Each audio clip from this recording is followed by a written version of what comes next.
Pakita Lamacraft from Archer Business Group, and I'm here to pose to you a concept we really believe in. Fun is not a four-letter word. You work in financial services? There's lots of actuaries. It's still possible to have some fun. The humour may be drier and it might be in-house and risk-based, but I bet it's there.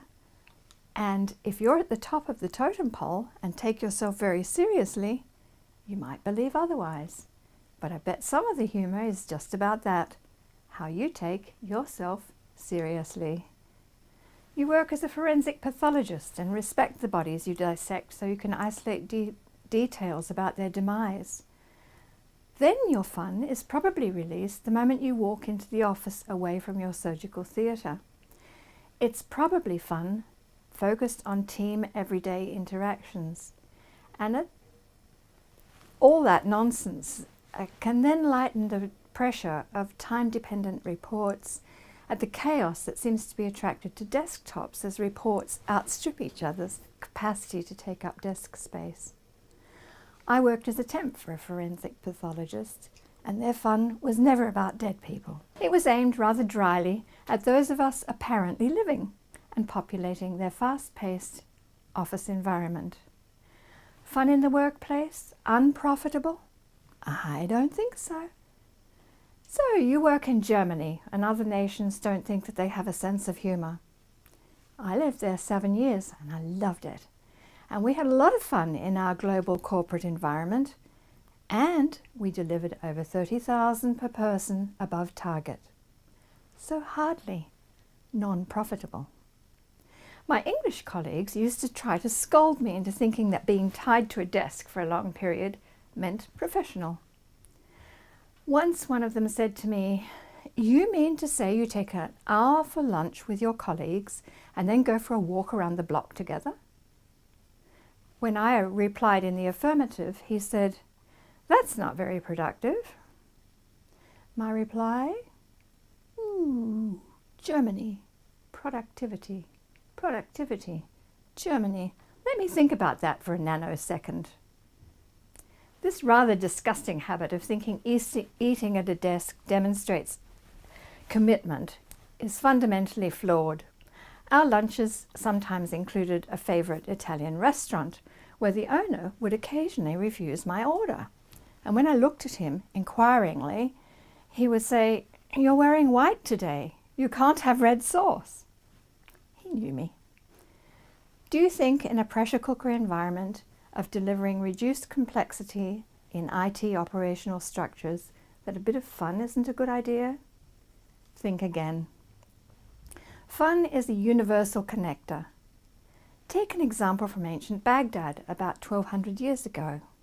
According to National Geographic at that time, Baghdad was one of the world's biggest and largest cities, but its wealth went far beyond money. Baghdad was home to the House of Wisdom, an academy of knowledge that for 2 centuries attracted brains from far and wide. From mathematics and astronomy to zoology, the academy was a major centre of research, thought and debate in Muslim civilization. As National Geographic says, today we'd describe it as a mix of think tank, translation bureau and maker lab. And what did they design with all this serious knowledge being shared? Things to entertain, fun things, things like robotic elephants and automated flute players. These fun things, and there were a wide range of them, eventually became transformative, and they've helped us to develop. And when we think of industrialization, mechanization, and now even with artificial intelligence, we owe them a debt. But their origin was in the desire to help people have fun. Fun is sticky.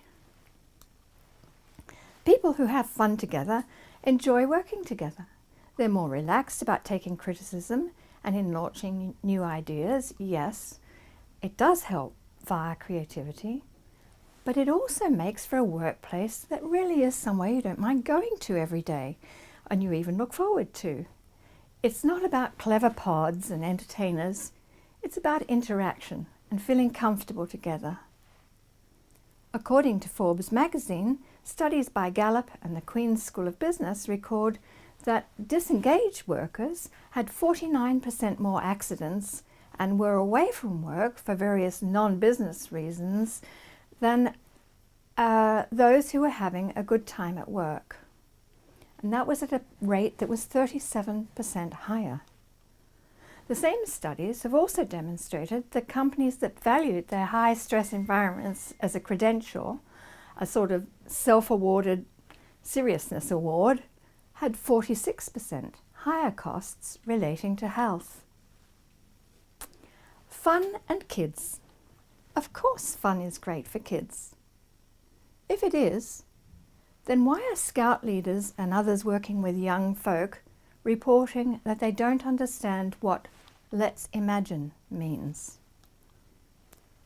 Maybe too many parents are working in serious work environments and taking life itself seriously. Life is far too serious to be taken seriously.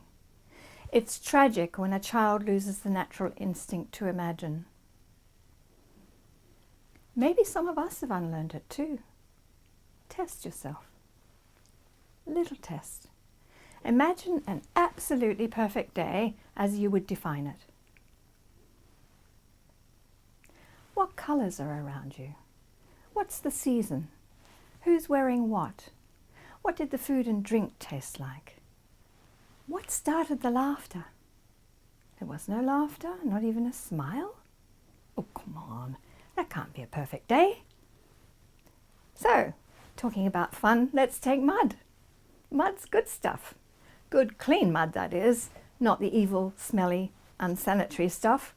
And these days, kids hesitate to play in it because we've conditioned them that anything dirty is unhealthy. Wrong. Research demonstrates that exposure to friendly bacteria from the soil stimulates the immune system. It generates serotonin in the brain, and that's the endomorphin used to regulate mood. Watch how mud releases the child in us all. Think of the creativity being muddy brings to their play. Mud is also not a four-letter word. If you're the manager, let fun have its place. And I'm not talking about the reckless or hurtful jibing fun that's really just bullying in disguise. I'm talking about childlike fun that generates a giggle when you're on the train or in the car going home, and the memory of it just starts you chuckling or grinning. That is fun. It gives the workplace a bit of magic. It helps the world go round. Fun is not a four-letter word.